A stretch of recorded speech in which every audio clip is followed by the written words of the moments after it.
ભાઈ ઘરે લોટનો ડબ્બો પડ્યો હોય કે પછી આપણે 12 મહિનાના ઘઉં તો ભરતા જ હોઈએ છે, પણ સૌથી મોટી સમસ્યા શું આવે કે અંદર ધનેડા પડી જતા હોય છે.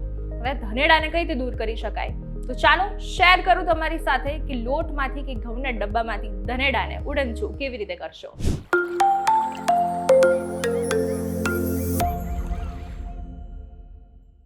Hello guys and girls, VTVGujarati.com પરથી હું છું બંસરી શાહ.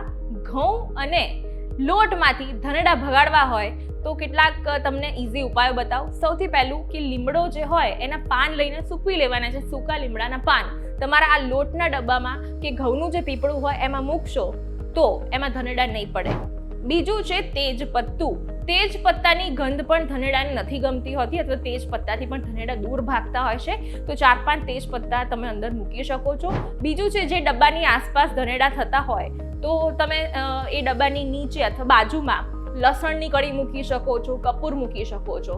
આની ગંધથી પણ ધનેડા દૂર ભાગે છે. બીજી ઇમ્પોર્ટન્ટ વસ્તુ છે ફુદીનો. ફુદીનાના સૂકા પાન પણ તમે મૂકી શકો છો આ ડબ્બામાં. અને સૌથી ઇમ્પોર્ટન્ટ વાત છે કારેલા. કારેલા ખૂબ જ કડવા હોય છે, આપણને પણ ઘણીવાર નથી ભાવતા, તો ધનેડાને પણ એવું જ થતું હોય.